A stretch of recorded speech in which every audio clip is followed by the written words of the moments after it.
गरीब माँ और 5 बेटियों का गाजर घर। बाबूजी, रोटी बना दी है, खा लीजिएगा, मैं खेत पर जा रही हूँ। तभी खटिये पर से बूढ़ा रामा खांसते हुए बोला,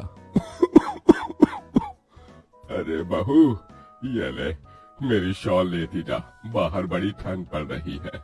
नहीं बाबूजी, इसकी जरूरत आपको ज्यादा है, क्योंकि घर में ओढ़ने को एक भी कंबल नहीं। माँ, आज हम तीनों भी आपके साथ चलेंगे खेत पर। पर बच्चों, तुम्हारे पास स्वेटर भी नहीं, सर्दी लग जाएगी। माँ, जल्दी तो आपको, गुलिया दीदी और तानी दीदी को भी लगेगी। अगर हम जब एक साथ मिलकर खेत पर काम करेंगे तो ज्यादा पैसे आएंगे और फिर हम कंबल खरीद लेंगे। मेरा राजा बेटा कितना समझदार हो गया है, माँ के दुख को समझने लगा है। सरिता अपने बच्चों के साथ खेत पर आती है, जो कि जंगल के पास पड़ता था। बच्चों, हमें आज के आज खेत जोतकर गाजर की फसल बोनी है। सरिता की चारों बेटियां और राजा भी कड़ी मेहनत से बंजर खेत को जोतते हैं और फिर सब मिलकर खेती करते हैं। दिन बीतते हैं। एक रोज जब सरिता घर आती है तो वो अपने पति को घर में जुआ खेलते देखती है। अरे बिरजू, भूख लगी है। ये ले दारू, 2 घूंट मार ले। अरे खाली दारू, इसके साथ कुछ चखना मिल जाता तो मजा आ जाता। अरे देख बिरजू, तेरी लुगाई आ गई। बिरजू को घर में जुआ खेलते देखकर सरिता बौखला कर बोली, अजी, तुमको शर्म नहीं आती? घर में जुआ खेलते और दारूबाजी करते। तो फिर बोली, अरे जानती नहीं, पति परमेश्वर होता है और पत्नी की जगह पति के पैरों में होती है। चल जल्दी से मेरे लिए अंडा ऑमलेट बना और गरम रोटी भी। तुम्हें अब मुफ्त का खिलाने को राशन नहीं मेरे पास। 6 बच्चे हो गए हैं, जानती भी हो इन सब का पेट कितनी मुश्किल से पाल रही हूँ मैं। तुम्हें तो जिम्मेदारी से मतलब ही नहीं। घर में बूढ़ा बीमार पिता है, तुम तो कमाने गए थे ना, फिर क्या हुआ? आते ही पैसे मांगने लगी। पति ने खाया पिया कि नहीं ये तेरा बाप पूछेगा। नशे में धुत बिरजू सरिता से अकड़ते हुए अपनी चमड़े की चप्पल निकालकर उसे बहुत पीटता है। ये ले, और लड़ाई की जबान। मैं कमाता नहीं तो क्या इस घर में मेरी इज्जत नहीं होगी? ये ले। बचाओ, ओह बचाओ। माँ को मत मारो पिताजी। तभी लड़खड़ाते हुए बिछौने से उठकर बूढ़ा रामा कहता है, अरे निकम्मे, छोड़ दे बहू को, निकल जा इस घर से तू, और फिर कभी शक्ल मत दिखाना।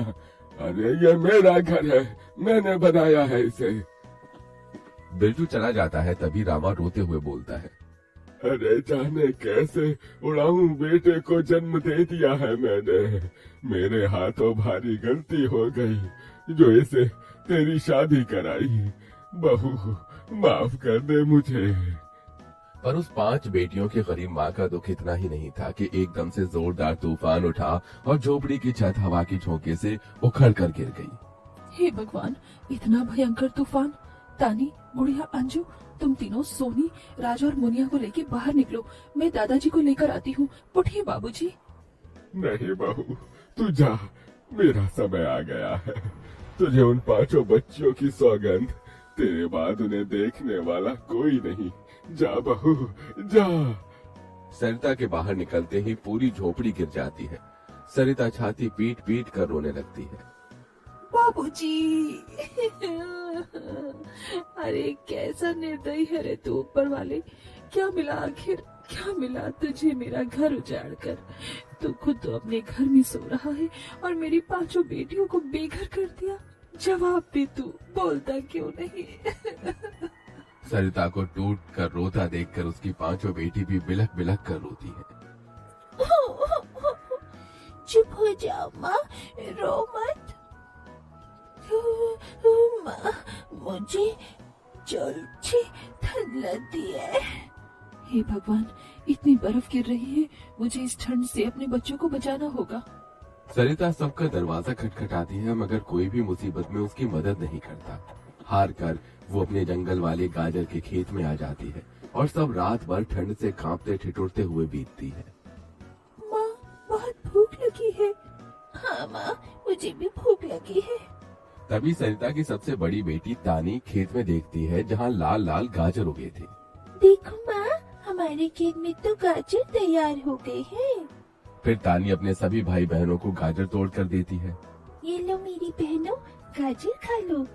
अपनी बेटियों को ठंड में ऐसे देख उस गरीब माँ का मन अपार दुख से भर जाता है। अपनी इस गरीब लाचार माँ को माफ कर देना बच्चों, तुम्हें ये ठंड भोगना पड़ रहा है। तभी एकदम से दिन का माहौल रात सा हो जाता है और तेजी से बर्फ गिरने लगती है। ओह, बाप रे बाप, एकदम से इतनी ठंड, ऐसे तो बिना घर के हम बच नहीं पाएंगे। तभी सरिता अपना आंचल उन पर उड़ाती है, मगर बच्चे थरथरा उठते हैं कि एकदम से गुड़िया कहती है, माँ, तानी दीदी, हम अपना घर बना सकते हैं। मगर कैसे बिटिया, हमारे पास पैसे भी तो नहीं। माँ देखो, हमारे खेत में कितने सारे गाजर उगे हैं, हम इसी से अपना घर तैयार करेंगे, पर हम सबको साथ मिलकर मदद करनी होगी। राजा बेटा, जब तक कि हम गाजर घर तैयार नहीं कर लेते, तुझे अपनी छोटी बहनों का ख्याल रखना होगा, रखेगा ना? हाँ माँ, रखूंगा। सरिता आग जलाकर अपने दोनों सबसे छोटे बच्चों को उसके पास बिठा देती है और खुद अपनी चारों बेटियों के साथ उस भयंकर ठंड में गाजर घर बनाने लगती है। अंजू, सोनी, गुड़िया, तुम दोनों मुझे और तानी दीदी को गाजर तोड़ तोड़ कर दो, हम घर बनाते हैं। ठीक है माँ। गरीब माँ बेटियां मिलकर गाजर घर बनाती हैं, मगर घर एकदम से ढह जाता है, जिससे सरिता दुखी हो जाती है। कितनी मेहनत से ये गाजर घर बनाया था हमने, मगर सारी मेहनत बेकार चली गई। तभी चारों बेटियां रोते हुए गाकर अपनी माँ को हिम्मत देती हैं। जिंदगी की यही रीत है, हार के बाद ही जीत है, थोड़ी आंसू है थोड़ी हंसी, आज गम है तो कल है खुशी, जिंदगी की यही रीत है, हार के बाद ही जीत है। मेरी बच्चियों। रोते हुए सरिता अपनी बेटी को गले से लगा लेती है। वो फिर कोशिश करते हैं, कई बार उनका गाजर घर बिगड़ता है। तभी गुड़िया कहती है, माँ, अगर हम अपना गाजर घर मजबूत बनाने के लिए पहले लकड़ी फट्टे से ढांचा बना ले, तो फिर हमारा गाजर घर नहीं गिरेगा। सब ऐसा ही करते हैं, जिससे उस बार उनका गाजर का घर मजबूत बन जाता है।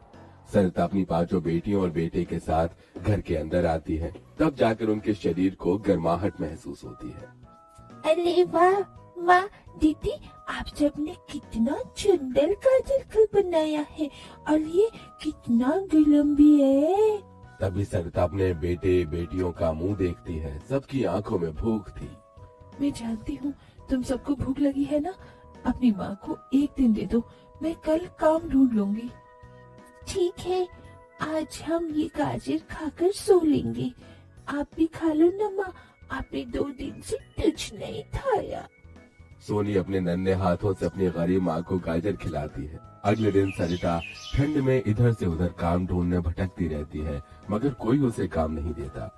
इधर अब उसके खेत के गाजर भी खत्म हो गए थे, जिससे उसकी बेटियां भूखी थी और उसकी दुधमुही बेटी भूख से रोई जा रही थी। माँ, मुन्ना को भूख लगी है, उसे खाना चाहिए। छोटे बच्चे खाना नहीं खाते राजा, इसे दूध पीना है। हे बसरी बजैया, एक माँ की ममता की इतनी भी परीक्षा मत लो कि वो अपने बच्चे को दूध भी न पिला सके।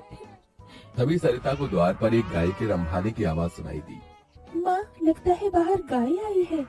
सरिता अपनी बेटियों के साथ बाहर आकर देखती है तो गाय के थन से दूध की धारा बहे जा रही थी। इस गाय के थन में कितना दूध गिर रहा है। सरिता गाय का गर्म दूध अपनी बेटी को पिलाती है। तभी गाय उसके खेत में जाकर गोबर कर देती है, जिससे एकदम से जादू होता है और खेत लाल चमकदार गाजर से भर जाता है। माँ, ये तो कोई जादुई गाय लगती है। देखो, हमारे खेत में कितने गाजर हो गए। हाँ गुड़िया, मैं जादुई गाय हूँ। मुझे वरदान प्राप्त है, जिस भी बंजर खेत में मैं गोबर करूँगी वो फसल से भर जाएगी। मैं इससे पहले भी तुम्हारे खेत में आई थी। इसका मतलब गौ माता, आपकी वजह से उस वक्त भी मुझ गरीब के बंजर खेत में गाजर उगी थी। आपका कोटि कोटि धन्यवाद गौ माता। माँ, तुम काम ढूंढ रही थी ना, अब मैं ढूंढना। तुम तो कितना अच्छा गाजर का हलवा बनाती हो, और गाय के दूध से खोया, घी, दूध सब बनता है। तुम हलवा बनाकर बेचो। सरिता उस गाय के दूध से घी खोया तैयार कर लेती है और गाजर का हलवा बनाकर बेचने लगती है, जो कि लोगों को खाने में स्वादिष्ट लगता है। उसकी अच्छी कमाई होती है, जिससे उसकी आर्थिक स्थिति ठीक हो जाती है और वो गाय उसके गाजर घर के बाहर बंधी खेत के गाजर और घर दोनों की पहरेदारी दिया करती।